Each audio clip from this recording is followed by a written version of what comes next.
Good morning, good afternoon and good evening. Welcome to the Caring for Vulnerable Children Week 4 Google Hangout, coming to you live from the University of Strathclyde in Glasgow. Today we are putting your questions to Graham McFeet, who will be discussing Week 3 and 4 of the course. Please feel free to ask questions using the Google Hangout question box, and we will do our very best to pass along as many of your questions as we can. You can also post your questions on Twitter using the hashtag #FLChildren. Without further ado, I'll now hand over to your host today, Graham.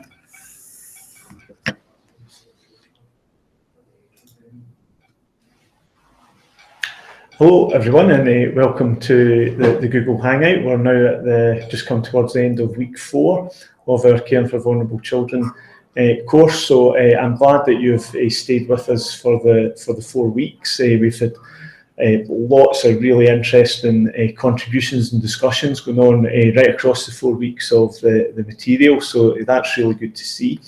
What I'm going to try and do today is kind of pick out a couple of the main themes that have been jumping out from the discussion boards to me and to talk about them in a bit more detail. I've got some questions, I've pulled off some comments that people have made, and I'm going to kind of respond and reply to them.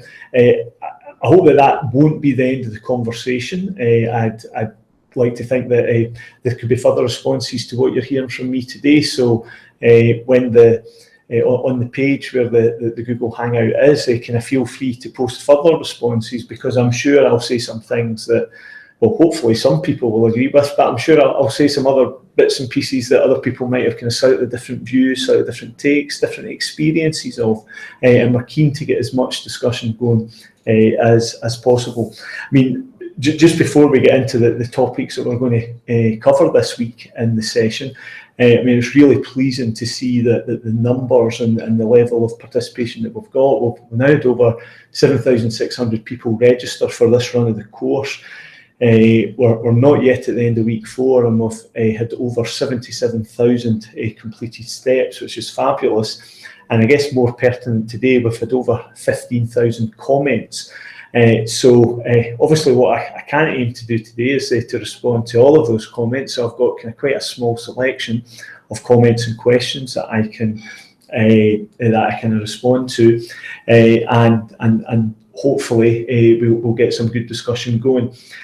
I've got three main themes that I want to pick up on today. Probably, well, 2 of them relate specifically to week 4. The third is kind of some of the issues coming up in Billy's story, and obviously that runs across the 6 weeks of the course. That will.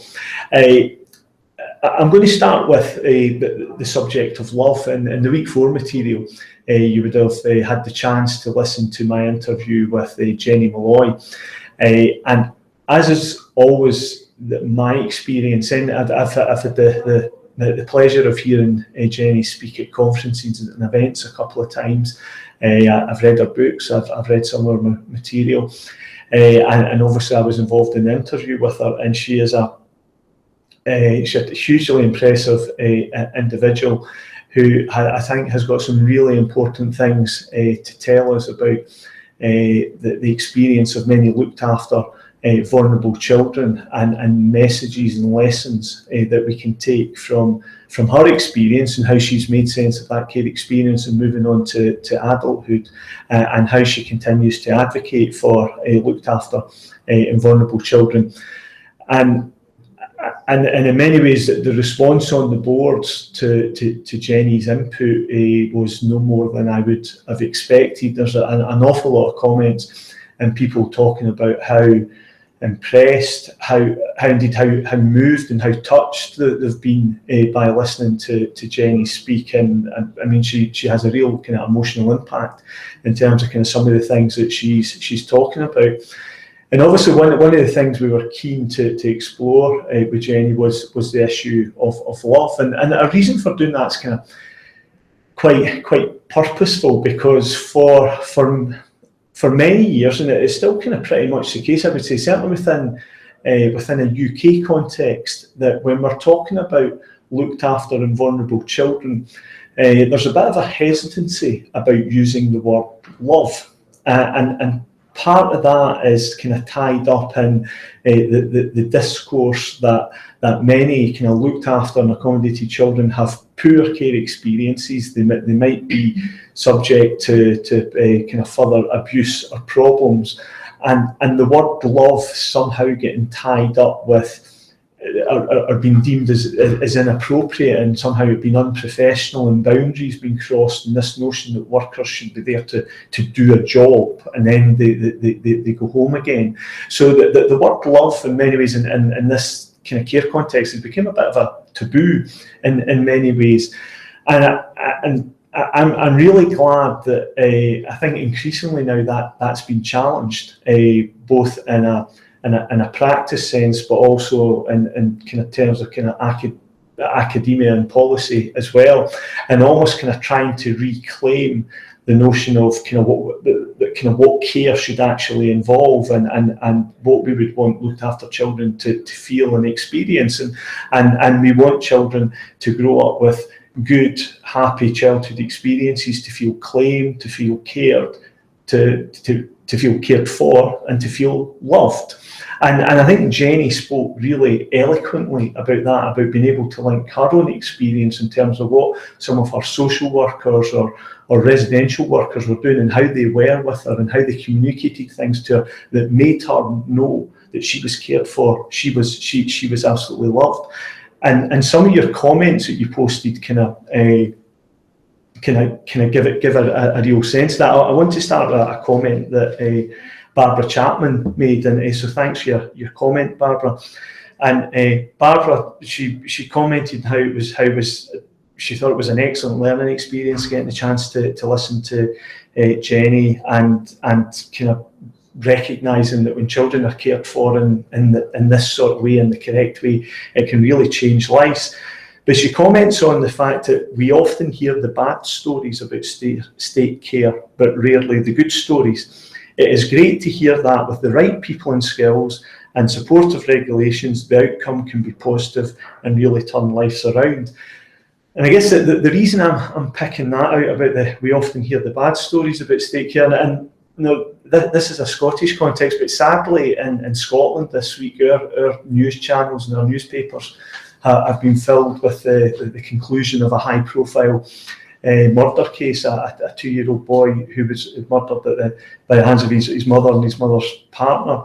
And as is the case when any sort of situation like that comes to the fore, it's all over the media. So it's all over the television news, the internet, the newspapers, and in many ways kind of rightly so. But the point that kind of Barbara makes is that that's when care and social work becomes a news item, and when care and social work are doing things right and providing what they should be, then they don't tend to be news, because they don't sell newspapers, they don't generate headlines for news reports, etc., etc. So it really does kind of highlight one of the challenges that we've got, that we're in a profession, in a scenario that often some people only want to know about us when things are deemed to go wrong, and it's only the negative stories that get told. So in many ways, I think it kind of really reinforces, I think, the really inspiring, important job that Jenny is doing by kind of putting out a bit of a kind of counter narrative about the kind of saying, I was, in many ways, I was rescued by the kind of the response and the services that me and my family received, and it's a good story, and it's a story that needs to be told and told more often, because there's lots of other Jennies out there, but they don't tend to generate the same sort of attention as, for instance, the case in Scotland this week. And I'm not for a second suggesting that they have to, because Jenny chooses to put herself in the public eye. She's chosen to author a book, and when that was first authored, it was authored as Hackney Child, and it was a kind of anonymous in that sense. But no, she's since moved on to making appearances at conferences and other such things, and she's forgoing that anonymity.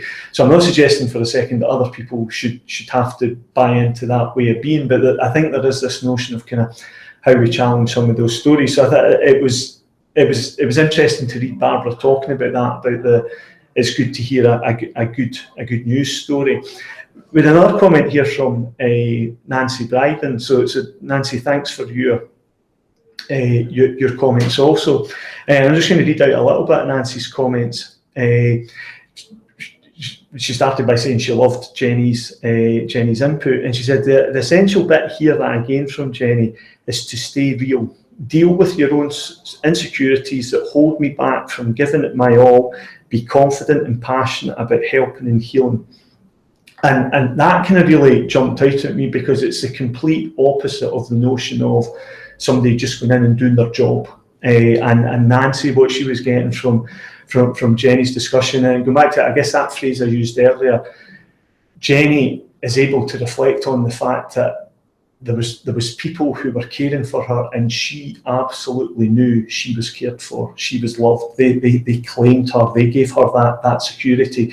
So whatever it was that her workers and her social workers were doing, they made Jenny feel safe, they made Jenny feel claimed, they made her feel loved. And kind of, Nancy, I'm really pleased that you've kind of made that connection there, in terms of the, as you phrase it, about kind of being real and being confident and being passionate. Although you do temper that, I think, really important as well. You say, importantly, you've got to be conscious that there will be resistance with kind of some young people as well. And I think that's important as well, that as workers, as professionals, we absolutely should be trying our all with all the children and young people that we're working with. But children and young people will respond to us in their own way, in their own time, at their own pace. And sometimes for us as the workers and professionals, that might be quite challenging or quite frustrating, because we don't see things heading in the direction we would like it to. We don't see relationships forming in the way we'd like them to. And you can't force people to be in a relationship. You can't force people to be comfortable or to feel safe or whatever. So there's that bit about, as you say, Nancy, kind of being passionate, kind of being real. And perhaps one of the words I would add to that is about being persistent or consistent, and going that extra mile again and again and again, because we really get that sense from Jenny. That's what was important for her. Similarly, we had another comment from Nicola Passmore. So Nicola, thanks for your comment. And again, you spoke about how refreshing it was to hear a positive story. So again, kind of echoing what Barbara had said about the fact that it's nice to be hearing a positive story about the kind of care system. But you say, unfortunately, for every positive story, there are negative or less positive stories as well. So we shouldn't not be acknowledging that. And you ask the question, so what do we need to do to make sure that Jenny's story is the norm? Kind of what do we have to be trying to be doing? And in many ways, that's the $64,000 question. And the answer to that is not simple in any way. It's not straightforward. There's many kind of different aspects to it. And trying to offer part of an answer, I want to link in a comment that somebody else made, with a comment from Louise Tosh. So thanks for your comment, Louise. And again, Louise talks about nice hearing Jenny's story. She refers to her as one of the lucky ones who were surrounded by people who felt who cared for her, nurtured her, expressed love and compassion. And then Louise, later on in the post, goes on to say, if the social workers and caregivers can invest more time and provide better care, then all children in care could have a more positive experience like Jenny. And I think this is an interesting issue. So linking this notion of, if social workers and caregivers can invest more time and provide better care, and linking this back to Nicola's question about how do we try and ensure that kind of Jenny's sort of story is the norm.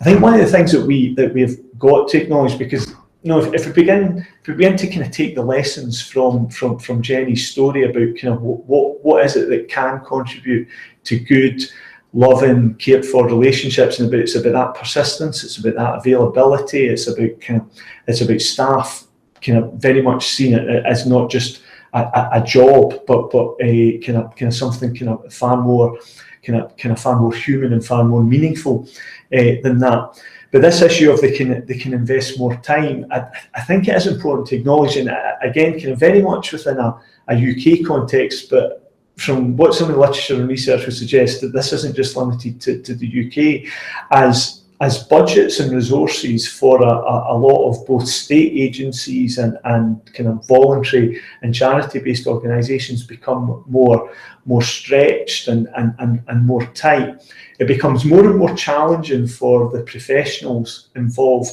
to spend the amount of time with children and young people that ideally we would like to be spending with them, and certainly there's, in a UK context, there are almost countless accounts now of certainly social workers in a children and families context feeling really frustrated that they've got kind of very high caseloads, so kind of straight away they've got more cases than they feel they can really do justice to, and then some of the procedural and bureaucracy stuff that they've got to do.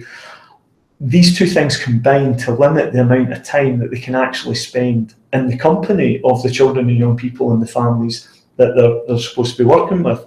So bringing this back to Lizzie's point about kind of social workers and caregivers investing more time, my sense, Louise, is that literally everybody who's working in the sector and who's motivated to work in the sector would agree with you. They would all agree that that's ideally what we would like to be doing.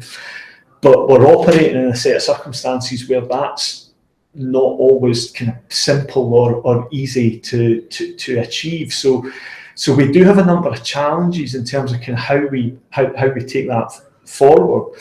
But the second part of your comment as well is it's not simply just about more time, because if we almost imagine that we had the magic wand and we'll get as much time and much resource as we want, that wouldn't solve the issue either, because Jenny was surrounded by lots of people, and lots of people who grew up in care with Jenny were surrounded by lots of people.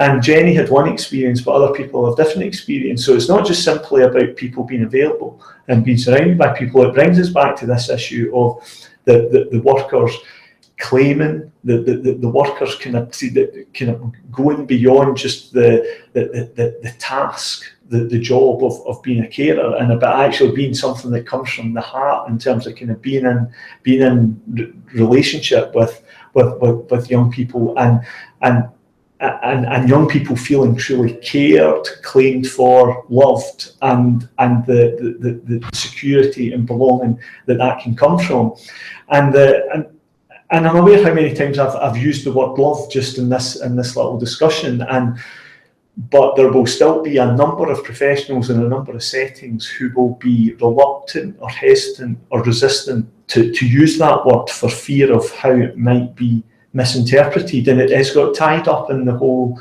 abuse, and especially kind of sexual abuse, and kind of the word love being kind of misconstrued in some ways. So quite apart from the issue of ensuring that we've got enough workers able to commit enough time, and ensuring that those workers are truly trying to be alongside and be in relationship with children and young people, so that they feel claimed, so that they feel secure, so that they feel able to begin to explore the world from that kind of safe starting point. I think there's a bit about it's almost reclaiming the word love within the notion of caring for vulnerable children, because we would like every child to grow up feeling loved. We would like every child to grow up feeling reflecting back upon their care. If they're in the care system, we would like them to reflect back on their care experience in the way that Jenny now can as an adult, and feeling being made to feel loved is part of that experience for them. So that's why we wanted to interview Jenny as part of this course. That's why we wanted to talk about love. That's why we've presented the questions that we have. So I'm glad that it's prompted the response that it did. I'd like to move on. There's one other theme that came out kind of quite strong from the forums this week. I'm just going to pause for a second and take a drink of water, because when I'm doing it on my own without John Paul this week, it can lead to a bit of a dry throat.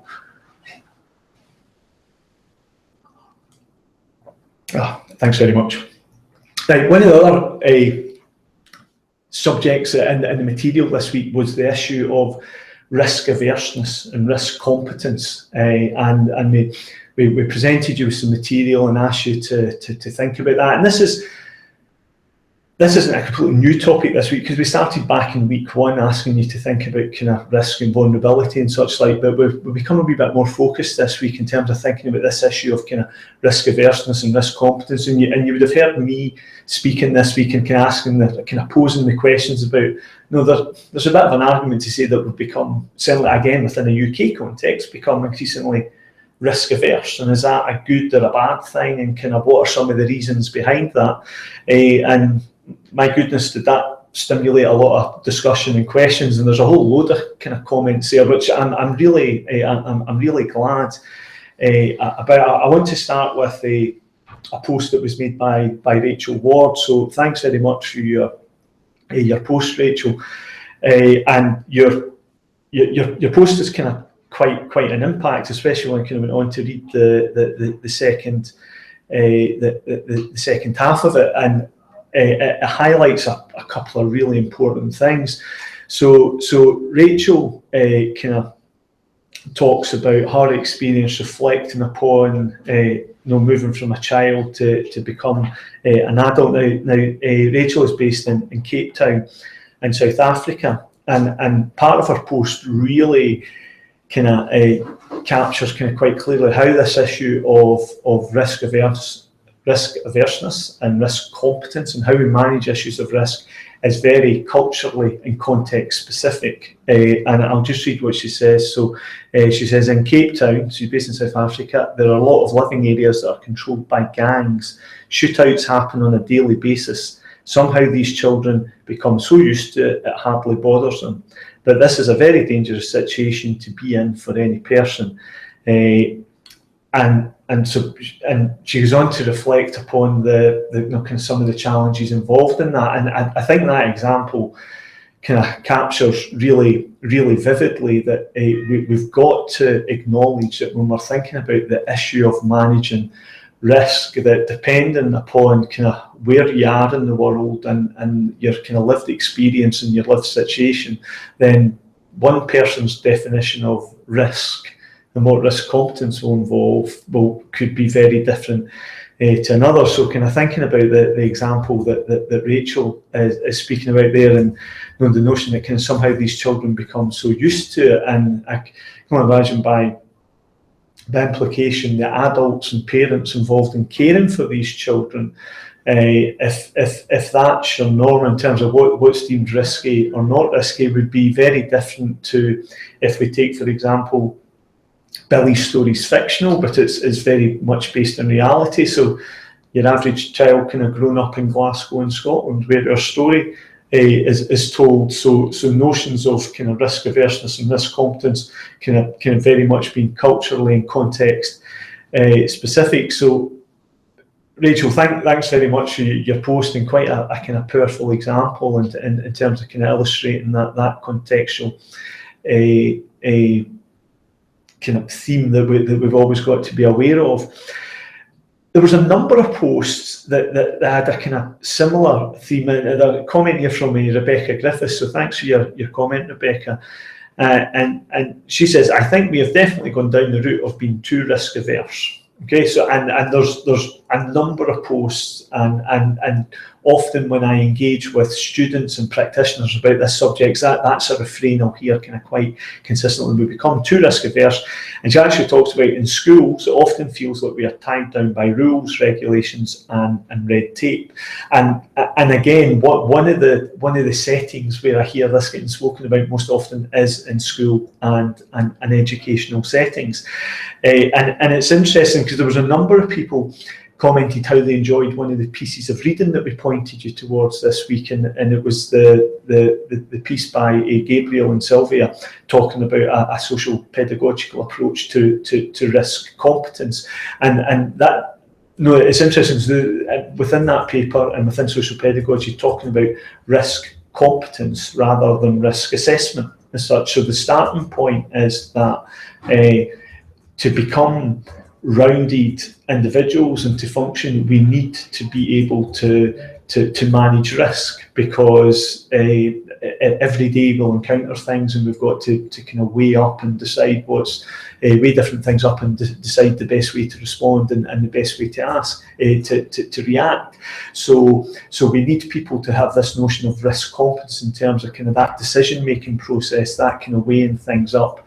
And the paper argues that in order to help children and young people develop risk competence, we've got to allow them to either expose themselves to or to be exposed to kind of manageable features of risk, so that they can experience the kind of making decisions and learning by experience in some ways. But it's about this notion of kind of manageable risk, appropriate risk, and this is, you know, where lots of the comments in the forum are interesting, in terms of people saying that kind of really enjoyed reading that, really enjoyed this notion of social pedagogy promoting risk competence, and we've really got to get back to allowing children and young people to go out and kind of experience the outdoors and experience doing things and learn through experience, and sometimes learn by mistakes, and they'll get bumps and they'll experience failure and different things will happen to them, but this is all part of learning and growing and developing. And actually, just to wrap children up in cotton wool and not allow them to do any of that, actually you could argue impedes their growth and development, because as they move on in life, they've not learned some of these coping skills, they've not learned some of these coping strategies, they've not learned how to manage risks, they've not become risk competent. And so there was lots of you making comments so that you really got that and you really liked that. But equally, there was still a number of comments saying, right, I get all of that, but where's the dividing line in terms of the kind of when does a risk become too much? And often people were talking about manageable risk, and they would put manageable or healthy or safe. Well, I guess the whole concept of kind of safe risk is a bit kind of contradictory, but this notion of kind of risk that is appropriate to a certain level. And I guess that's the bit that's an exact science, because one person's definition or sense of, in any given situation, what's appropriate or not will differ from another's. And in the material this week, in that article by Gabriel and Sylvia, I prompted you to look at a picture that was on page 8, and it's a picture of the young boy standing on a plank which appears to be over some sort of rock pool, and he's beginning to saw the plank of wood that he's standing on.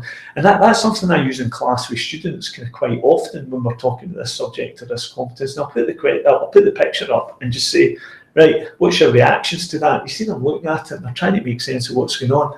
And I got a whole range of reactions from students right across the spectrum of kind of some people say, no, it's really dangerous, he could fall and hurt himself, he could do this, he could do that, we need to get them out of that situation, we need to make that safe, to kind of people a bit more in the middle saying, well, before we make a decision, we would really need to know, I mean, is the water deep? Is he used to playing with a saw? Can he swim? Does he often do this? Is this part of a kind of almost a party piece? Does he kind of saw it halfway to the point it looks like it's going in, and then he gets off so he kind of knows what he's doing? And then sometimes you get students right at the other end of the spectrum saying, yeah, well, he's going to learn. Kind of what's the worst thing that can happen? He might get wet, he might kind of bump himself, kind of, etc. So you get that whole range of responses. Now, I think that acts as a good example of that lots of people getting really like the risk competence bit, the bit about trying to push against some of the risk averseness that we can perhaps experience within society or within organisations. But it's not as simple as saying, like, that's what we're going to do, because in any given situation, different adults will have different responses to that situation and will interpret the risk in a different way. And one person's notion of manageable risk is another person's notion of inappropriate risk, and so would kind of allow children to experience different kind of different things. So in that sense, there's no easy answers to this, and got some nice comments, and I've picked out one here from Jane Atkins. So Jane, thanks for your comment. And Jane describes herself as a 1960s child, and she says, I was forever out in the park and down the ditch. The photo of the boys reminded me of what we used to get up to, and so kind of.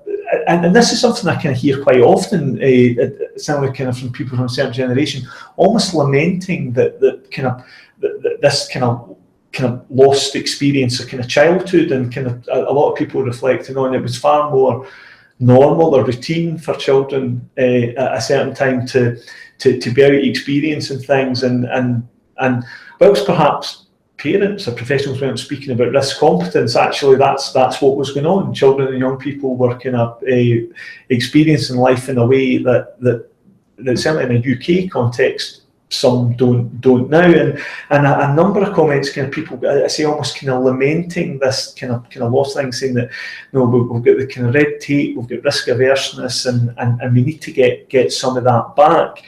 And my own experience, my own take in this, for what it's worth, certainly kind of coming from a background of working in residential childcare, I did often experience frustration where sometimes, this is picking up on the red tape and regulation, sometimes procedures, organisational procedures or rules would be imposed, and they would work their way down from kind of head office and kind of come down to us at a practice level, and they would be dressed up as, this is in the children's best interest, this is about keeping the children safe. And actually some of the examples, I'm firmly of the view, it wasn't really about keeping children safe, it was more about actually keeping the organisation safe. And it was about kind of stopping the possibility of anything going wrong, and then that way the organisation couldn't get dragged through the mire. So the kind of making it for some of the difficulties that workers face in terms of wanting to do activities with children, in terms of certainly when I started work however many years ago, kind of quite readily able to kind of take children out into the woods and be climbing trees and doing lots of things that we saw as kind of quite routine and everyday, and then kind of in some way kind of regulations and procedures coming in that kind of meant that, well, in order for that to happen, forms had to be filled out and this had to be checked, etc. But care is no different to that. I was speaking to a colleague from a university in Canada yesterday who was talking about the hoops that they have to jump through to go on any sort of off-campus visit. She said, we were only going 20 minutes up the road, and technically if I'd filled out all the forms I should have been filling out, it would have taken me longer to fill the forms out than it would have taken me to get to where I was wanting to go. So